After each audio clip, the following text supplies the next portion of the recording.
Hola a todas, a todos, buenos días.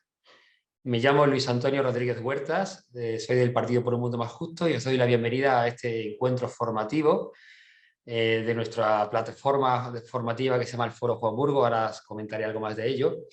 Os doy las gracias por venir, por el esfuerzo que también hacéis, quizás en la mañana de un sábado, donde además en muchos lugares de España, de nuestro país, bueno, pues coinciden otras convocatorias. Aquí en Andalucía tenemos una manifestación por la sanidad pública en todas las grandes ciudades de la autonomía y bueno, pues y también vamos a intentar participar, aquí vamos a encajar todo lo que se pueda.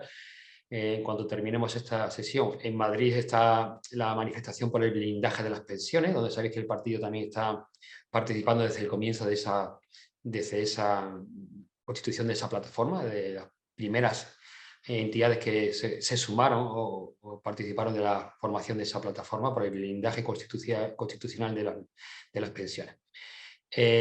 Hoy vamos a tocar un tema que entronca directamente con la raíz última del partido, con nuestra visión primera como partido político, la de que lo salimos ahora, pero antes creo que es de justicia y viene mucho con nuestro nombre, que os dé a conocer un poquito para los que estéis de nuevos o para los que nos puedan ver después en vídeo y no tengan relación con esto del Foro Juan Burgos, que os presente en qué consiste esto del Foro Juan Burgos, ¿vale? Este es el nombre que lleva estos encuentros. Os pido que silenciéis vuestros audios, ¿vale? Y a las personas que estén incorporando ahora a las sesiones, el formato de encuentro hoy no es una webinar, no es un seminario, sino que es una sesión de Zoom normal, porque María del Mar, la persona que nos va a acompañar, lo prefería, ¿no? Muchos, pues vamos prefiriendo ver caras, ¿no? No hablarle solo a una pantalla, sino ver más caras. Por eso esta fórmula del Zoom es donde podemos ver cara y podemos participar, ¿eh? Por eso os pido que tengáis cuidado e intentáis mantener apagado vuestro micro. La pantalla, todo lo contrario, en la medida de lo posible, si no os importa, pues la ponéis para que María del Mar vea que estamos seres humanos.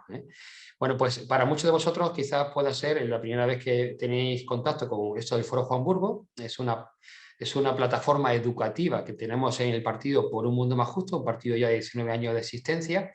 Y Juan Burgos, o Juanito, es un militante, un afiliado militante del partido en Granada que falleció hace ya 5 años, joven, después de una enfermedad dura. Y bueno, era una persona, aparte de inspiradora para muchos de nosotros, pues también era una persona que le da mucha importancia en su vida a la propia formación y que tiene un estilo muy nuestro, ¿no? Un estilo de encontrarse con gente muy diversa para generar desde ahí cosas buenas. Pues Juanito, que en paz descanse, es el que nos inspira también en esta plataforma formativa.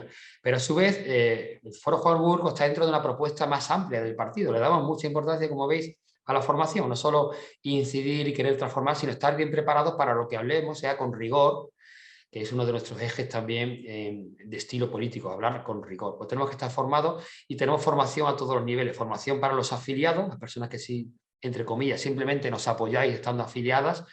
Y bueno, pues queréis saber de qué va el partido, cuál es nuestra política, pues hay una sesión de 1 hora, donde en 1 hora se os pone al día de las cosas mínimas que tenéis que saber, ¿no? Para el partido. Perdona, hago un paréntesis. Aquí hay gente que no soy del partido ni lo vaya a ser, pero estoy dando un poco el contexto de donde nos ubicamos en el Foro Juan Burgos. Después hay una formación más directamente relacionada o pensada para los militantes, que son esos afiliados, esas afiliadas que además pues, participan en los grupos de trabajo, en el activismo que participamos en nuestro partido. Pues son 4 sesiones donde nos ayudamos a ver que necesitamos ladrillos nuevos, otra forma de construir sociedad, mundo, política, donde también vemos cómo funciona el mundo, cómo funciona la política y cómo funciona nuestro partido. Son 4 sesiones de 1 hora y media. Y tenemos esta otra plataforma, en la que estamos ahora, que es una plataforma abierta a gente que ni siquiera nos conoce, quizás, que le llega esta invitación por alguien que le ha dicho, mira, te interesa este tema, ¿vale? Y bueno, pues pensamos también que podríamos ofrecer desde el partido pues esta herramienta para la gente, la ciudadanía en general. Ahora os diré uno de los temas que hemos tocado, pero en primicia, la primera vez que se dice esto en público, vamos a añadir, o estamos intentando añadir un cuarto elemento formativo, que es hacer una escuela de verano. No es seguro todavía, no puedo asegurar que salga, pero estamos dando los pasos para que ya este año, finales de junio, principios de julio, pues tengamos una escuela de verano donde dediquemos tiempo a compartir nuestro estilo también de mucha fraternidad, de disfrutarnos unas y otros, pues también tengamos un momento más de calidad para ahondar en algunos temas que nos son importante. Y hay algunos ponentes que, bueno, contamos con ellos, que nos han dado el sí, pero digo, no puedo asegurar que sea porque estamos todavía ubicando fechas, queremos hacer una prospección de si habría personas que responderían, esto necesita un presupuesto, como no, también, bueno, pues ahí estamos, ¿vale? Pero en primicia perniciosa para vosotros, pues una herramienta formativa más que hace tiempo que veníamos demandando en el partido y ahora es cuando quizás podamos ponerla en marcha, una escuela de verano, ¿vale? El Foro Juan Burgos ya lleva el tercer año funcionando. Os pongo algunos de los hitos que hemos tenido. La primera sesión fue para nosotros paradigmática, no fue pensada a posta, pero después vimos qué bien que hayamos empezado así, ¿no? Javier Paló, un colaborador, una persona del partido y colaboradora en la Fundación para la Reconciliación de Colombia, pues nos presentó una cultura ciudadana de perdón y contra la economía política del odio, ¿no? Fijaros, ¿no? Que marca ahí también un estilo tan diferente, tan necesitado de nuestra sociedad a la hora de hablar de política. Perdón contra la política del odio. Pues bueno, esa fue nuestra primera ponencia y a partir de ahí os cuento cuáles son las de este curso, ¿eh? Al comienzo tuvimos, en octubre, tuvimos a Sebastián Mora, que muchos le conoceréis, ha sido una persona también mediática, fue secretario nacional o secretario general de Cáritas Española y nos compartió sus pensamientos siempre interesantes sobre trabajar por el bien común desde, y él añadía con, no solo desde, sino con, la perspectiva de los más frágiles, que además nosotros desde hace tiempo incorporamos. Trabajamos por los más frágiles, vulnerabilizados, como queramos llamarlo, pero también con ellos. Nuestro equipo de trabajo están constituidos por personas filiadas además que son también destinatarias de nuestras políticas. El grupo de sin hogarismo hay personas sin hogar, en el de migrantes y personas migrantes sin papel, en el de discapacidad, en el de prisión, en el de salud mental, en el de mayores. Bueno, algo bonito también que estamos haciendo. Después tuvimos en noviembre una sesión también que nos puso los pelos de punta, fue muy iluminadora, con Amelia Tiganos, una superviviente de la trata de esclavitud sexual, que nos habló de abolir la prostitución, humanizar la humanidad, ¿no? Esta opción para terminar con la prostitución. En diciembre no tuvimos porque estábamos en medio del fregado, bendito fregado de la recogida de firmas, acabando la recogida de firmas para la ILP que pusimos en marcha y que con 900 entidades hemos conseguido tirar para adelante, por lo menos las firmas las hemos recogido, estamos ahora en otra fase que ahora comentaré brevemente, y ahí no pudimos tener sesión porque estábamos en la recta final encargándonos de recoger firmas, de llevarla a Madrid. Pero sí en enero desplazamos la que teníamos en diciembre a enero y estuvimos con Marta Higuera Garrobo, una concejala del Grupo Mixto de Madrid, que fue del Grupo Mixto del Ayuntamiento de Madrid, que fue teniente alcalde, y que nos habló de independientes en la política, ¿vale? Muy interesante también. Todas estas sesiones están grabadas, podéis volver sobre ellas, están siendo muy bien acogidas también desde nuestro canal de YouTube. En enero tuvimos otra también que para nosotros es súper importante. ¿Qué economía necesitamos para cambiar el mundo? Enrique Giuffrechina, un economista de Valencia. Le pedíamos esta propuesta y él nos respondió, y él tiene escrito varios libros, con una economía para la esperanza o la economía de lo suficiente, un nombre que todavía no se ha aceptado como tal, pero bueno, ahí estamos, una economía de lo suficiente frente a la economía del crecimiento o esa economía capitalista salvaje, ¿no? Que nos habla de crecer económicamente y que está generando pues, tanta desigualdad y problemas, ¿no? Pues, ¿qué economía necesitamos para cambiar el mundo? Si estáis interesados, os propongo que no os perdáis esa charla que tenemos en el canal de YouTube con Enrique Giuffrechina. Después, antes de este que vamos a tener ahora, tuvimos en febrero un formato diferente, hemos tenido ya dos de este tipo, que no fue una persona hablándonos de un tema, compartiendo con nosotros un tema, sino que trayendo una mesa de diálogo de personas con distintas perspectivas sobre un tema que es candente.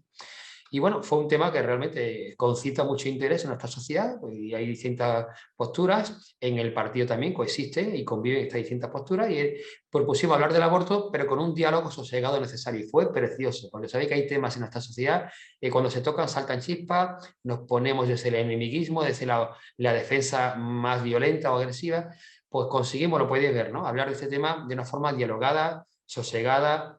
Bueno, obviamente con pareceres distintos, pero el primer paso para llegar después a consenso o a cosas comunes es poder hablar desde esa postura, ¿no? Del encuentro con el que piensa distinto a mí y soy capaz de respetar en su pensamiento, de intentar ver lo que está diciendo, comprenderlo, ver sus porqués y sus para qué. Bueno, aparte de eso, hoy nos trae un tema, ahora os presentaré, que tiene que ver con el sur, ¿no? Con la política internacional, con todo el mundo, ¿no? Con nuestro globo terráqueo, con la casa común. Pues de ese tema ya hemos tocado otras veces desde otros ángulos. Aquí para muchos conocidos, Chema Vera, que ahora mismo es director ejecutivo de UNICEF, pero conocido también por haber participado en otros organizaciones sociales, una persona conocida del tercer sector, del tema de la cooperación. Bueno, habló de la política con un enfoque de derechos humanos y, como no, hablaba también en parte desde su perspectiva y experiencia con países del sur, ¿no? Del sur global.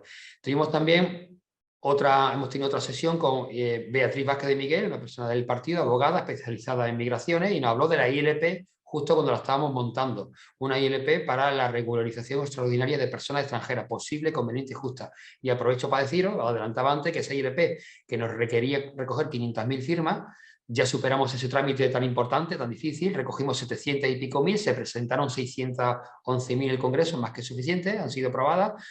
Siguen llegando firmas de esas 700.000 que hayamos recogido a nuestra sede en Madrid, pero ya no cuentan ni son necesarias, pero ahí están.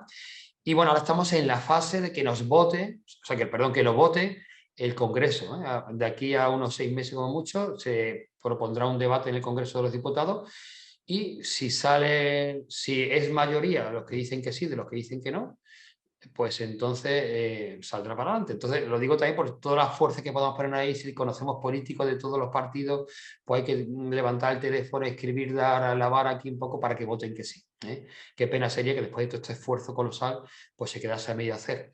Y no por el esfuerzo, sino por las personas, ¿no? Por esas más de 500.000 personas que hay en España en situación irregular y, por lo tanto, viviendo, decía Agustín, como si estuviesen en una cárcel, ¿no? Faltas de libertad.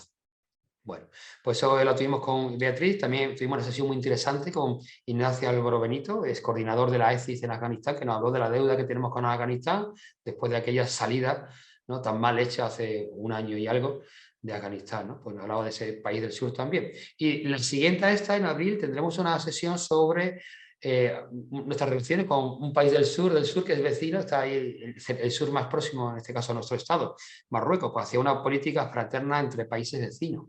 Ahora que también pues, se habla bastante, ¿no?, de si hemos cambiado o no hemos cambiado de política con respecto a Marruecos. En cualquier caso, estamos ahí, son nuestros vecinos más cercanos, pues qué tipo de política nos pide, ¿no?, con este país del sur global. Bueno, ya por terminar, un poco el resto de lo que nos queda de curso, tendremos una sesión preciosa con Virginia Domingo de la Fuente, doctora en Derecho y presidenta de la Sociedad Científica de Justicia Restaurativa, algo que es una propuesta también para todo lo que es lo penitencial, las cárceles, la prisión, pero que se lleva más allá al resto de la sociedad, también a la política, y ella nos va a hablar de un camino necesario aún por transitar, esto de la justicia restaurativa.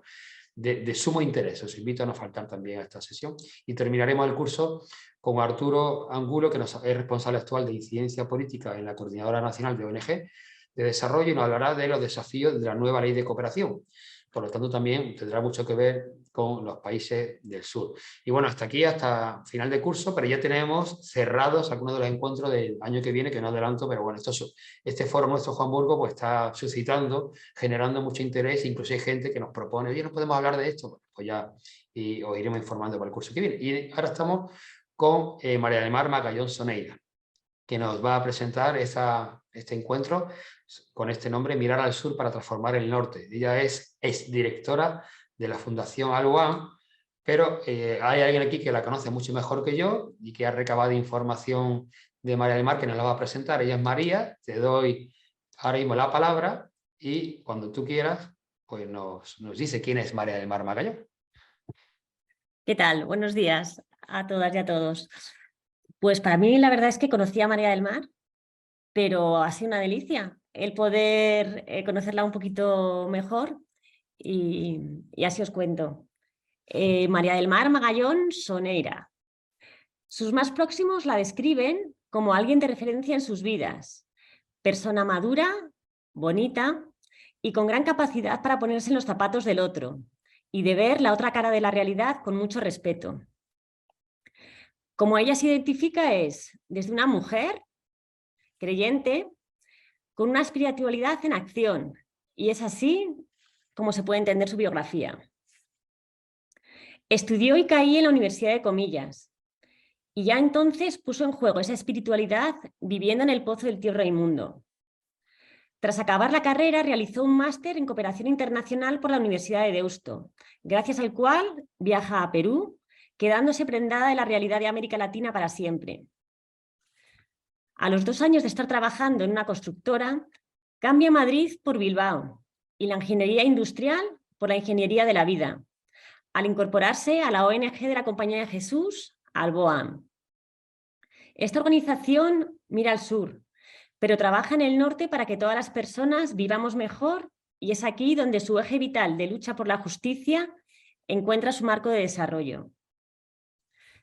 Y como allí donde está María del Mar lo da todo, en el País Vasco estudia euskera y ahora tiene hasta acento vasco. Y es en Alboan donde ocupa desde el 2001 hasta el 2021, varios puestos, siendo eso en el 2015 directora hasta el 2021. Es en este año cuando hace el máster en evaluación de programas y políticas públicas, siguiendo hasta ahora en la órbita de Alboan a través de la red Comparte. En estos momentos está realizando el doctorado en la elaboración de una herramienta que permite evaluar la sostenibilidad de pequeños emprendimientos económico-productivos en América Latina. También dicen sus más próximos que se debate entre ir a bañarse a la playa de Valeo en Cedeira o pasar tiempo con Alfredo en Casa Beatriz, un lugar abierto a todo el mundo en Cilleruelo de Bricia. Así que después de tener la suerte de haberte conocido, María del Mar, así un poco más, no me resisto a no pedirte un café en ese Bilbao Cedeira para poder disfrutar de tu sonrisa y cercanía. Un abrazo. Gracias, María. Bueno, pues ya veis el nivel humano de la persona que nos acompaña, también de quien lo ha presentado, María, que es miembro del partido del SEE de Madrid. Es un placer tenerte, María del Mar, y bueno, pues creo que lo que nos ha dicho María nos habla ya mucho de lo que tú eres, de lo que proyectas. Vamos a disfrutarte ahora con todo lo que tú quieras contarnos, desde ese, ¿no?, título que le hemos puesto, cómo es mirando al sur para aprender el norte, algo así, no lo tengo ahora mismo delante, mira que lo he dicho a veces. Y después tendremos ella estará con nosotros un tiempo, y después tendremos un tiempo de diálogo con ella, con las preguntas que vosotros generáis a través del chat. Entonces ya a partir de ahora, si se ocurren preguntas a raíz de sus intervenciones, pues las ponéis en el chat y después lo que nos dé tiempo lo rescataremos y se lo lanzaremos para que María del Mar nos responda. Pues te dejo ahora, voy a ponerla a ella como persona fija en este encuentro, ¿vale? Y cuando tú quieras, María del Mar, somos tuyos, estamos deseosos, ¿no?, de compartir contigo este ratito. Bueno, muchas gracias, Luis, y muchas gracias, María, por esa presentación que, bueno, está hecha con mucho cariño. Cuando pides referencias a gente que te quiere, ¿verdad? Pues entonces las referencias pues son bonitas. Gracias por eso de mujer bonita. Y efectivamente sí, creo que soy un cruce, ¿no?, de culturas, de lugares, de personas, ¿no? Y siempre, bueno, hablo de que soy Magallón Soneira, tengo raíces gallegas, nací en Madrid y vivo en Bilbao. Con lo cual, bueno, pues sí, creo que me identifico, ¿no?, con gran parte de esos elementos que has dado, como que soy ahí el resultado de una diversidad. Y gracias también por mencionar Cilleruelo de Bricia, es mi pueblo de acogida y es en el que estoy ahora, estoy en el norte de Burgos. La conexión wifi aquí funciona, ¿verdad? La wifi de mi móvil funciona, pero bueno, si hubiera alguna cosa, no os asustéis, me vuelvo a conectar y ya está. No me suele dar ningún problema, pero lo aviso siempre por si acaso. Bueno, pues entonces gracias también al partido, ¿no?, por invitarme a participar en este foro Juan Burgos que tenéis. Viendo un poco las temáticas que habéis ido abordando, me parecía que efectivamente, bueno, pues de lo que me habéis pedido hablar a mí, encajaba muy bien en la línea, ¿no?, y en la tónica de las otras charlas y jornadas que habéis tenido, ¿no?, y de lo que vendrá. Entonces, en ese sentido, pues me sentía muy cómoda formando parte, ¿no?, de este hilo que habéis ido construyendo. Voy a utilizar una presentación que os voy a compartir, porque así yo también me oriento mejor para no perderme. La veis, ¿verdad? Mirad al sur para transformar el norte. Bueno, mi punto de partida, aparte de la experiencia personal, ¿no?, o sea, voy a ir como transmitiéndola y utilizándola, ¿no?, a lo largo compartiéndola con vosotros a lo largo de la sesión. Sí que quería decir simplemente que doy por hecho, ¿verdad?, que estoy con un público, bueno, al menos, como decía Luis, no todos participáis, o sea, sois del partido, pero bueno, sí que esta invitación procede, ¿no?, desde un punto de vista concreto, y es el punto de vista, el posicionamiento de un partido que tiene una mirada global, ¿no? Que no tiene una mirada local, estatal, ¿no? Sino tiene una mirada que mira al mundo, al global. Y que en su ADN está buscar el bien común y un desarrollo sostenible para toda la humanidad, ¿no? Desde esa mirada global. Y voy a utilizar el término sur global. Bueno, es un término que se ha venido acuñando cada vez más y me gusta utilizarlo, ¿no? Esto es lo de no hablar de países en vías de desarrollo, el tercer mundo, bueno, hay un montón de términos por ahí, ¿verdad? Me parece que sur global nos remite a no solo un espacio geográfico en el mundo, sino a un espacio que tiene que ver con las condiciones socioeconómicas de los distintos lugares, un espacio que nos remite a sur global frente a norte global, ¿no? Que nos habla también de unas diferencias de poder en lo que tiene que ver con, pues, con la estrategia global, ¿no? Entonces, bueno, desde ahí utilizar ese término. Y luego deciros que las fuentes de información que he utilizado, bueno, pues tienen que ver con algunos informes de Oxfam, un par de informes de Alboan, algo relacionado, o sea, algunos informes de Naciones Unidas, CEAR, ¿vale? Por si no lo he ido poniendo en cada ítem porque me parecía que era muy largo, ¿vale? Pero lo tenéis ahí por si queréis buscar o ampliar la información. Entonces, la primera cuestión, para enfocar este rato, pensaba, bueno, ¿por dónde empiezo y por dónde continúo, ¿no? Y entonces se me ocurrían dos preguntas para vertebrar la sesión. Una pregunta que me hacía es ¿por qué tenemos que mirar al sur para transformar el norte? Y la otra, ¿qué podemos aprender del sur para transformar?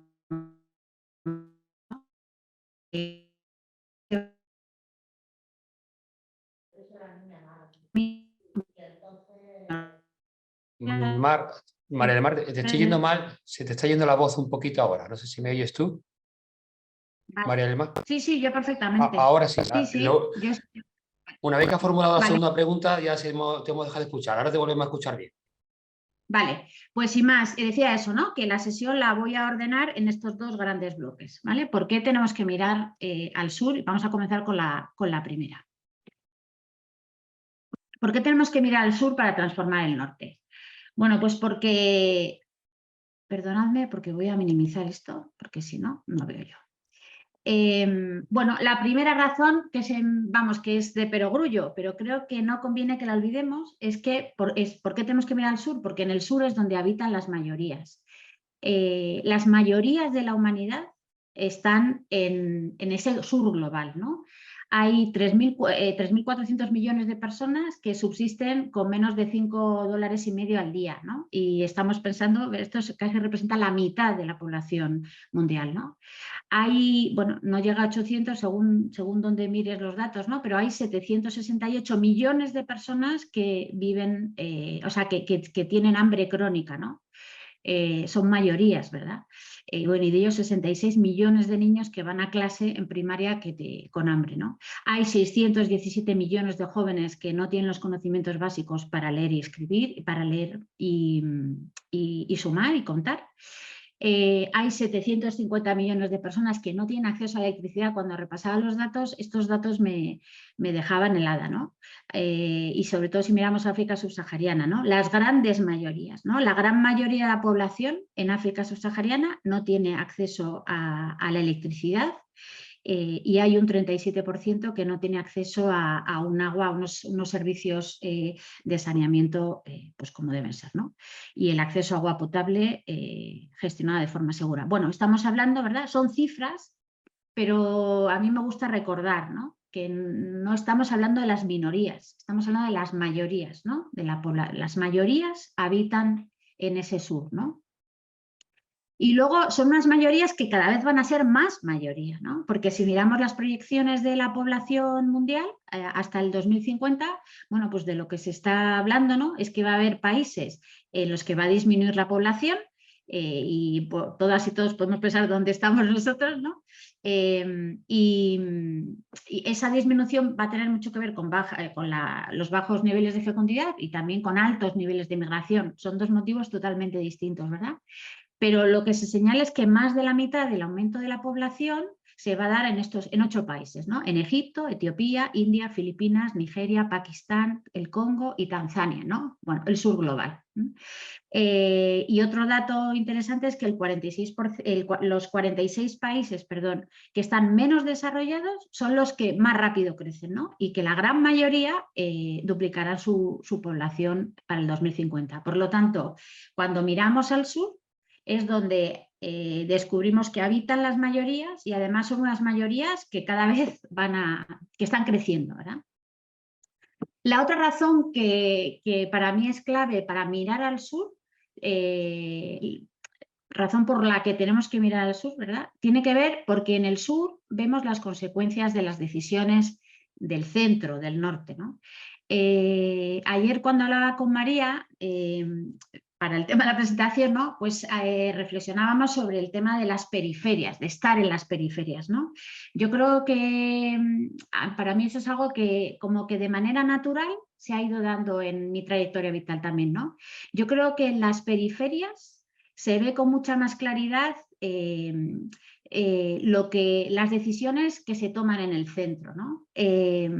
Las periferias, estar en las periferias desvela dinámicas producidas desde el centro, ¿verdad? Que muchas veces cuando estamos en el centro no somos capaces de ver, ¿no? Entonces hay que mirar al sur porque en el sur observamos como con mucha más claridad las periferias, observamos con más nitidez.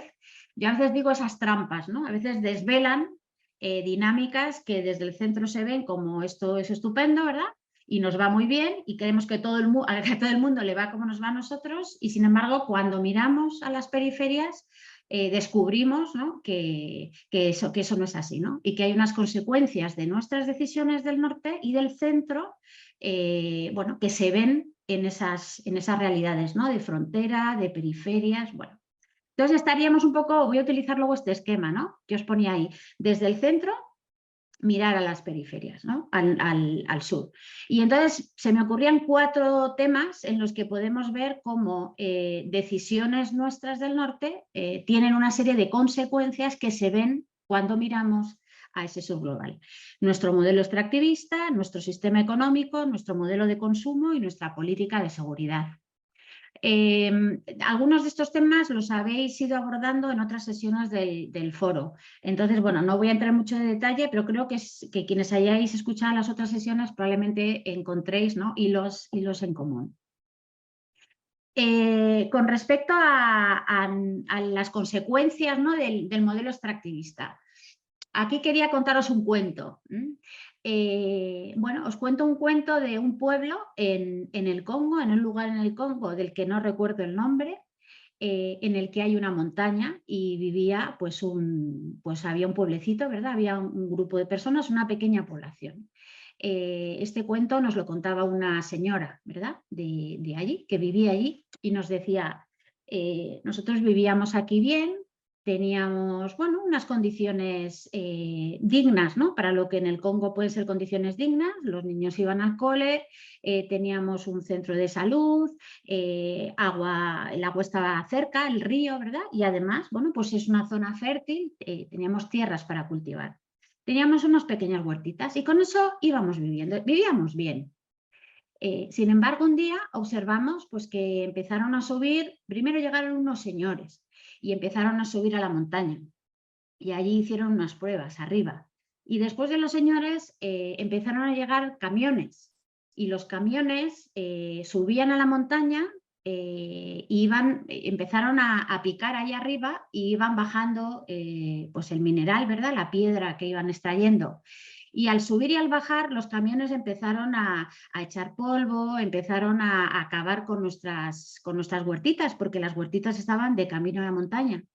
Y además empezó a llegar gente, porque para explotar esa mina que había ahí arriba, dicen que hay algún mineral rico ahí arriba, para explotar esa mina, pues empezó a llegar gente, empezaron a llegar sobre todo hombres que querían trabajar en esa mina.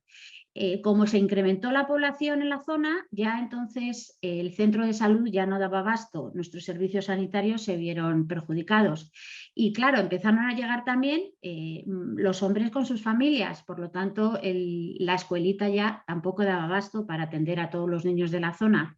Al ser muchos más, la gente empezó a instalarse en las zonas de alrededor de nuestro pueblo y subieron también los niveles de inseguridad y de violencia en la zona. Con lo cual ahora no tenemos huertita, el agua de nuestros ríos se ha ido ensuciando porque se utiliza para ese extractivismo y las condiciones de sanidad, de salud, ¿verdad? Y de escolarización en la zona han disminuido. Por lo tanto, nosotros estamos pensando irnos de aquí. Bueno, ese es un relato y esto es así. Es decir, esto nos lo contó una señora en una zona del Congo que, vuelvo a decir que lamentablemente no me acuerdo de cómo se llamaba ese pueblo, ¿verdad? Había una montaña, habían descubierto ahí coltán y entonces, bueno, pues se había desequilibrado todo el sistema, ¿no? El equilibrio que había en ese lugar.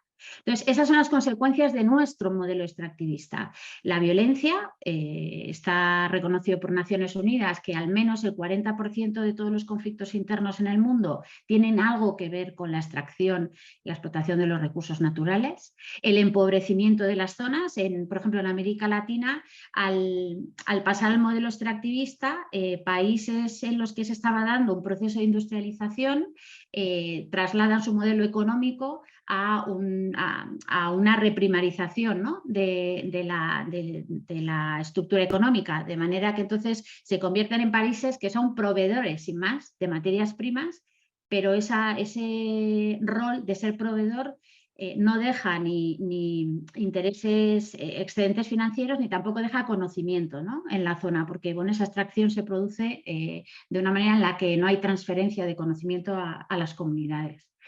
Se producen impactos ambientales, como sabemos, los procesos productivos y extractivistas tienen un montón de consecuencias, según el producto del que estemos hablando, hay impactos diferentes. Se produce el desgobierno, esto es un elemento que yo, por ejemplo, lo vi en Congo. O sea, en el Congo cuando ibas a visitar algunas zonas, más que ir a visitar al alcalde del pueblo, ibas a visitar pues, a un señor que era el dueño de la mina o representaba a la empresa que era la dueña de la mina, ¿no? También habría sido en un montón de casos, ¿no? Como bueno, cuando hablamos de que se producen conflictos internos y llega la violencia al país, tiene mucho que ver con que hay grupos armados y conflictos que vienen derivados de luchas de poder dentro de los países, pero en los que la existencia de recursos naturales hace que los grupos armados también estén interesados en controlar zonas. Con lo cual, bueno, pues la ciudadanía, la gente de a pie que vive allí, pasa de estar regulada bajo un gobierno más o menos establecido a estar dominada y gobernada por grupos pues de todo tipo, ¿no? Ya digo, grupos que pueden ser paramilitares, grupos armados, guerrillas, o las mismas estructuras de poder y de gobierno que establecen algunas empresas en algunas zonas. También os digo, hay zonas a las que no puedes acceder literalmente. O sea, hay zonas de grandes extensiones en las que hay una serie de explotaciones naturales y hay una barrera a la llegada, hay unos señores armados ahí y no puedes acceder. Y luego, claro, todo esto que genera los grandes desplazamientos. Y en este sentido, bueno, pues el Congo puede ser un ejemplo. En Colombia también ha habido muchos desplazamientos, ¿no? Y internos, ¿verdad? La gente se anda moviendo de un lado para otro porque buscan otro lugar para vivir con más tranquilidad. Las consecuencias de nuestro sistema económico, de esto habréis hablado, yo suelo hablar yo le suelo poner adjetivos a la desigualdad. Y la desigualdad que tenemos en nuestro mundo es escandalosa. Es escandalosa porque es una brecha tremenda, ¿no? O sea, es un escándalo que en nuestro mundo y a estas alturas de la historia de la humanidad tengamos estas diferencias tan abismales, ¿no? Y que el sistema económico que tenemos potencie esas desigualdades, ¿no? Esas diferencias. Pues eso, ya sabéis, el 1% más rico de la población mundial tiene el doble de la riqueza que tiene pues, la mayor parte de la humanidad. Es que son cifras escandalosas. Los 22 hombres más ricos del mundo poseen más riqueza que todas las mujeres de África. 22 hombres más riqueza que todas las mujeres que viven en África.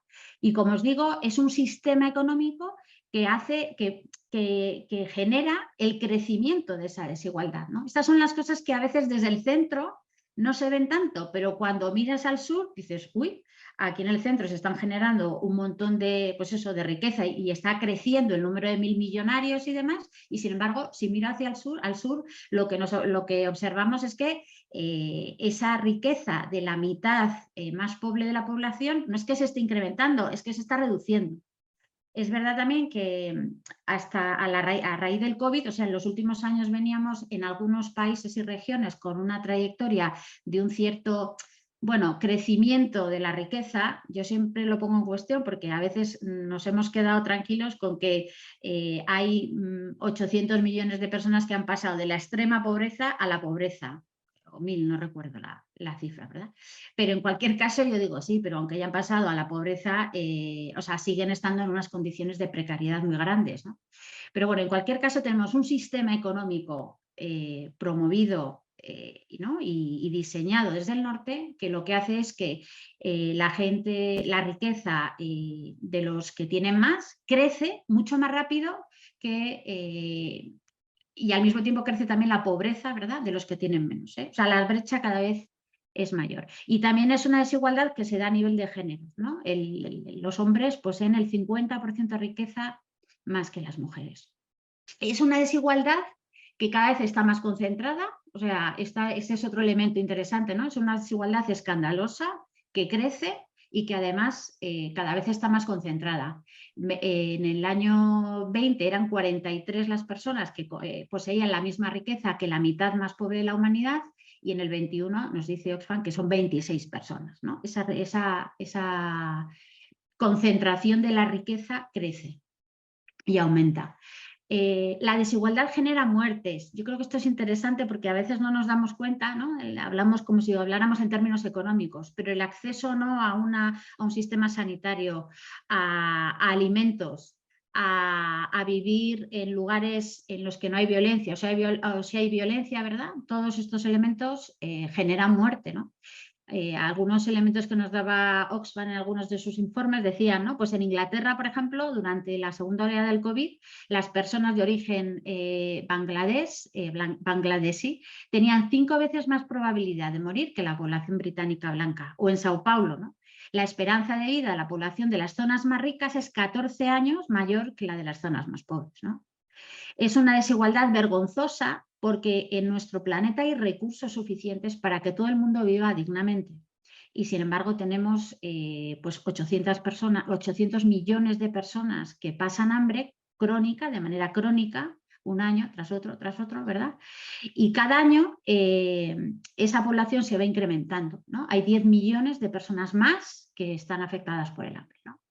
Y además es una desigualdad que tiene efectos multidimensionales. Cuando miramos al sur, los efectos de esa desigualdad, el impacto de la desigualdad, incrementa los niveles de violencia, disminuye la erradicación de la pobreza, debilita las democracias, debilita la vida en sociedad, genera desconfianza, bueno, y es una barrera en la lucha contra el cambio climático. Es verdad que estos efectos los podemos observar en nuestro entorno más cercano, ¿no? Yo hoy estoy hablando de mirar al sur y de observar las grandes dinámicas norte-sur, pero sin embargo, si miramos en nuestro entorno, pues descubrimos también esa desigualdad escandalosa, creciente, concentrada y que tiene unos efectos, bueno, no solo en esas personas, sino que afectan a toda la comunidad, ¿no? Las consecuencias de nuestro modelo de consumo. Aquí sin más, pues menciono brevemente, ¿no? Lo asocio con el tema del cambio climático, ¿no? Nuestro modelo de consumo significa, ¿verdad?, que hay una minoría de la población mundial que genera muchas más emisiones, por detenerme en un dato, ¿verdad?, las emisiones de CO2. Genera muchas más emisiones de CO2 que una gran mayoría de gente que habita en ese sur global. Bueno, pues de nuevo, pues Intermon nos dice, pues hay las 20 personas más ricas de nuestro planeta generan 8.000 veces más, o sea, emiten a la atmósfera, ¿verdad?, 8.000 veces más cantidad de CO2 que 1.000 millones de personas en el planeta, ¿no? De nuevo, 20 personas comparada con 1.000 millones.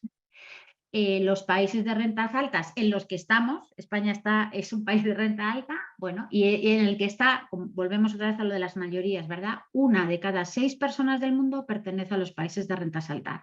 Bueno, pues esa persona emite 44 veces más CO2 que quienes habitan en ese subglobal, ¿no? Y aquí, bueno, pues ejemplos, cifras de nuevo, ¿no? Proporciones, ¿no? Pues consumimos como media una personita española, ciudadano o ciudadana española, genera 5 veces y media más cantidad de CO2 que un marroquí y 16 veces más CO2 que una persona nigeriana. Cuando hablamos de modelo de consumo, podemos hablar también de nuestro sistema de alimentación, ¿no? Nuestro modelo de consumo, carne, verduras, pescado, ¿no? Cómo nos alimentamos. Y entonces de nuevo ahí observamos el impacto de nuestro modelo de alimentación con respecto al impacto que tiene en el sur global, ¿no? Y por ejemplo, si nos fijamos en la deforestación de la Amazonía, pues también hay estudios que dicen que en el caso de Brasil, que representa el 60% de la zona, de la superficie amazónica, bueno, pues la deforestación, la mayor parte de la deforestación se debe a temas de ganadería intensiva, ¿no? Vacuno. No estoy diciendo con esto que no hay que comer carne, pero sí me parece, bueno, hay que tener en cuenta, ¿verdad?, de dónde viene esa carne, cuánta carne comemos, bueno, 89% por la ganadería intensiva y el 9% para monocultivos, especialmente de soja. Bueno.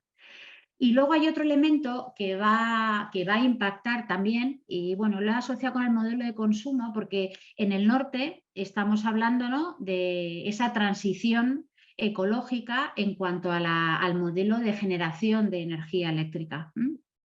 Que como sabéis, o sea, para nuestro modelo de vida, la energía eléctrica es vital, es clave, ¿no? Entonces se está planteando todo ese proceso de transición ecológica, transición energética, ¿no? Y hablamos mucho de transición energética justa, porque cuando miramos al sur, las consecuencias de nuestro modelo de transición energética, y digo nuestro, significa que va a hacer falta extraer muchísimo más mineral del que estamos extrayendo ahora.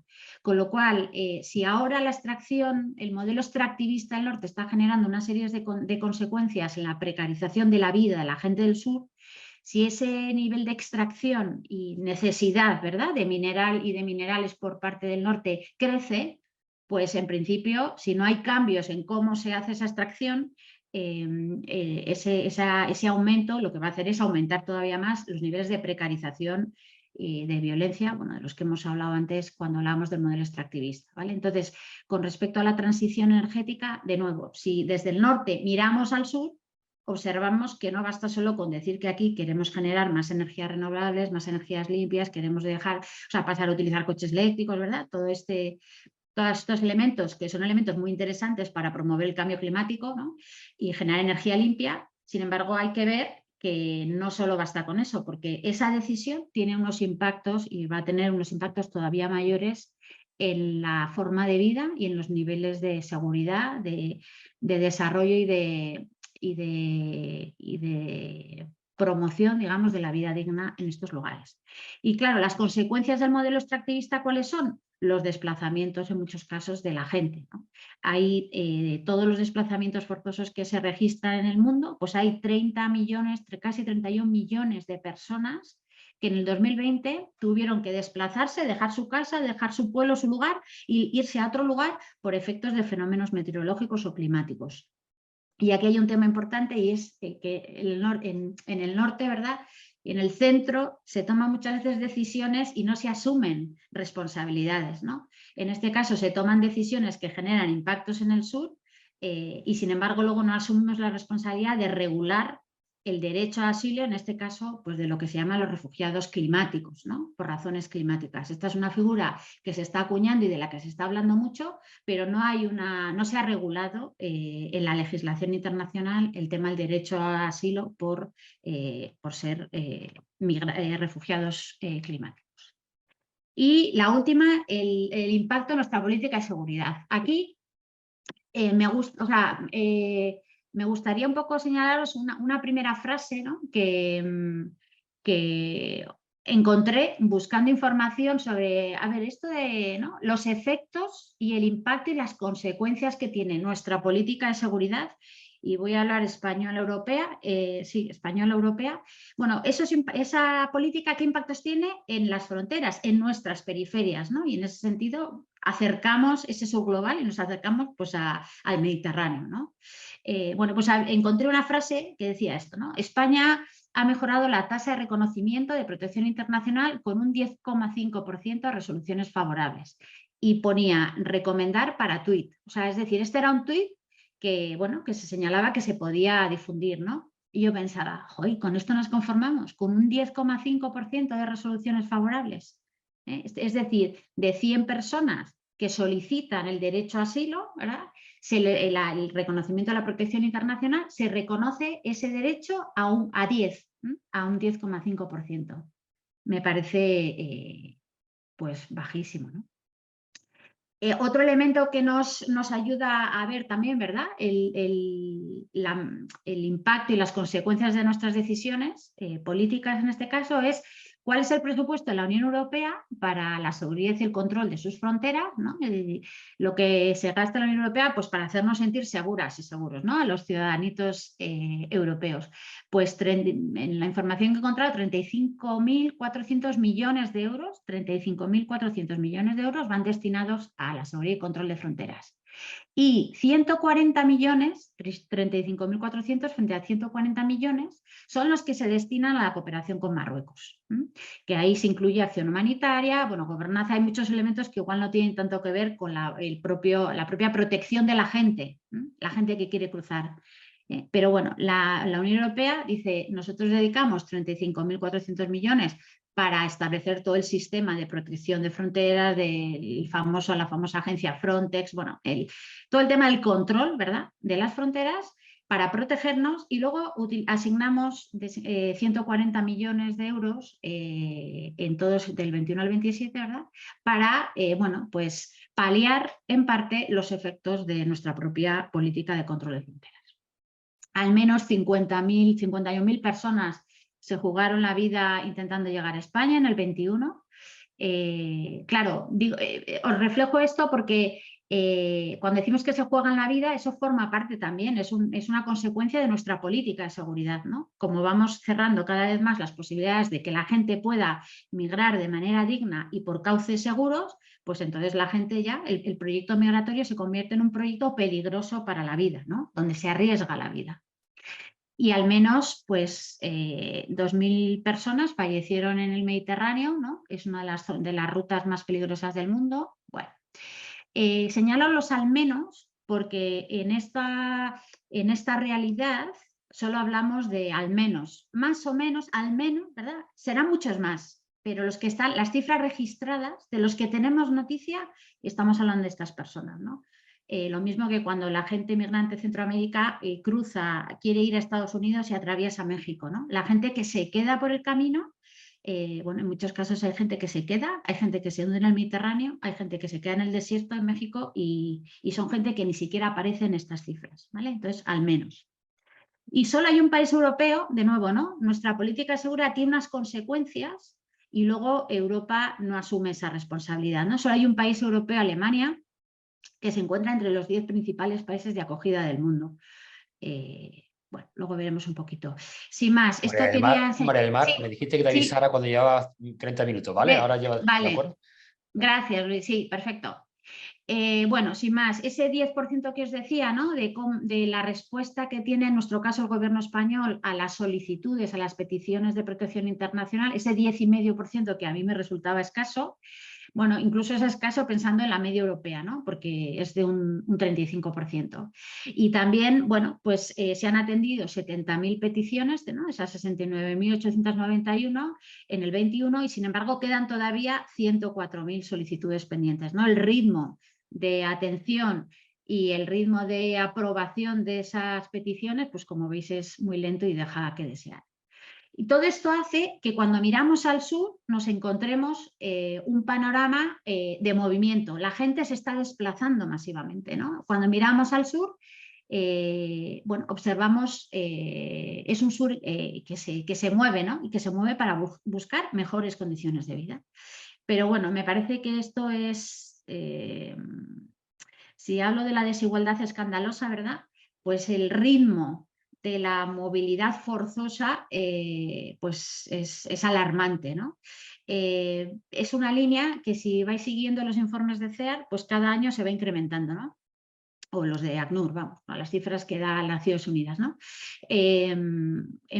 Pues yo no sé, yo recuerdo hace años estábamos en 60 millones, luego 70, bueno, pues en el 21 acabamos en 85,8 millones de personas moviéndose, desplazadas forzosas. Y claro, con la guerra de Ucrania, ¿verdad? Pues el dato decía, pues a mediados del 22 estábamos en más de 100 millones de personas. O sea, estas son cifras que nunca, o sea, nunca se han registrado. Esa es una tendencia que está cada vez, bueno, está creciendo cada vez más, ¿no? Y de una manera muy, muy alarmante, ¿no? Y luego, sin más recordarnos, esto supongo que ya lo sabréis, pero no viene mal recordar, que la gran mayoría de las personas que se desplazan, las refugiadas, las que cruzan las fronteras de su país, la mayoría son acogidas por los países vecinos. De nuevo, entonces, como los desplazamientos se producen en el sur global, pues la mayor parte de los países que acogen a esas personas desplazadas son las personas del sur global, son los países que están alrededor. Y como os decía, pues solo Alemania a nivel europeo es la que, bueno, pues tiene ahí un rol de acogida un poquito mayor, pero por detrás de otros muchos países del sur global. Vale. Vamos al segundo bloque. ¿Qué podemos aprender del sur para transformar el norte? Aquí ya sí que os dejo de tantos números y voy a compartiros un poco lo que, según mi experiencia, no sé si es lo que yo he podido aprender o lo que yo descubro, ¿no? que la gente del sur me enseña. En este sentido os ponía este dibujito porque aquí se trata, ¿verdad? No sé si recordáis con el que iniciábamos perdón, vamos, os lo voy a enseñar. Aquí, ¿verdad? Yo decía, bueno, la primera cuestión tiene que ver cómo desde el centro miramos a las periferias, ¿verdad? Cómo desde el centro, desde el norte, miramos al sur, ¿no? Ahora estaríamos hablando de que para aprender del sur necesitamos acercarnos a las periferias, ¿no? Estar en las periferias, ¿no? Tocar, conocer, compartir, ¿vale? Desde ahí es de donde propongo los aprendizajes, no un aprendizaje tan a nivel más intelectual, sino un aprendizaje de la propia experiencia vital, ¿no? De estar, de conocer, de compartir ratos, de acercarnos, ¿no? Habitar también en esas periferias, ¿no? Entonces, el primer elemento que yo descubro y que creo que puede enseñarnos, ¿no? Del que podemos aprender desde el norte, tiene que ver con que el sur es un lugar de creación permanente de alternativas y en muchos casos son alternativas colectivas. La gente de allá tiene una tradición grande de organizarse y tratan de resolver sus problemas de manera organizada, ¿no? O sea, como de uno en uno se sienten con mucha debilidad, eso en el caso de las mujeres, por ejemplo, se ve muchísimo, ¿no? Las mujeres para resolver sus problemas lo que hacen es organizarse. Y luego es un espacio de creación de alternativas. Yo creo que cuando en nuestros entornos buscamos respuestas, buscamos, bueno, alternativas, ¿verdad? Para afrontar desafíos, creo que es muy interesante también mirar a qué están haciendo en otros lugares, ¿no? Y en el sur yo encuentro en muchos casos son lugares de generación de alternativa. Un aviso a navegantes. Yo voy a hacer hincapié en este rato en lo que podemos aprender del sur y también en base a mi experiencia. Con esto no quiero decir que en el sur, no quiero idealizar la realidad del sur global. En el sur hay personas como nosotras y nosotros. Yo siempre digo que la miseria genera miseria, ¿verdad? Entonces, cuando tú vives en un entorno de gran precariedad, pues a veces salen también lo peor de las personas, ¿verdad? Lo peor de nuestra propia humanidad. Porque vivir en situaciones precarias de inseguridad, de violencia, de falta de derechos, pues genera en muchos casos esa respuesta, ¿no? Que a veces pues sí, pues respuestas de nuevo de violencia, de agresión, ¿no? Y respuestas miserables, ¿no? O sea, la miseria genera a veces respuestas miserables. Pero también es verdad que en esos contextos de miseria y de precariedad a mí me fascinan, ¿no? Todavía más esas respuestas de construcción, de salir adelante, de afrontar la vida con energía, ¿verdad? Entonces, en ese sentido, voy a plantear los aprendizajes del sur desde ese punto de vista, ¿vale? Desde lo que yo veo que esa gente que vive en situaciones de muchísima mayor precariedad e inseguridad que nosotras y nosotros, sin embargo, lo que aprendo de cómo afrontan los propios desafíos que tienen encima de la mesa, ¿no? Vale, entonces, bueno, desde ahí creo que es un espacio, como os decía, en el que se crean alternativas, se están generando alternativas continuamente. Cuando trabajas en una ONG, y desde fuera, ¿verdad? Muchas veces la gente piensa que las ONGs son las que van a ayudar, ¿no? Y las que van a resolver los problemas, ¿no? Y me río porque es que eso no es así. O sea, quienes trabajamos en ONGs sabemos que cuando tú vas a estos lugares, la gente ya se está buscando la vida, ¿no? La gente no está esperando a que vayamos. Lo que hacemos las organizaciones es sumarnos a iniciativas y a tareas en las que ya está la gente involucrada, ¿no? Y cómo potenciarlas, cómo reforzarlas, cómo respaldarlas, ¿vale? Pero la gente se busca la vida antes de que lleguemos aquellas y aquellos del norte, ¿no? Y hacerlo de manera colectiva. Creo que este es un tema muy interesante y creo que en nuestra sociedad hemos perdido eso, ¿no? El cómo afrontar los problemas que tenemos y hacerlo de manera colectiva, con un sentido de pertenencia a un grupo, ¿no? Y que sea la colectividad quien refuerza nuestra apuesta, ¿no? Y en quien a veces descansamos y nos respaldamos mutuamente para afrontar esos desafíos, ¿no? Y esas luchas que dirían ellas.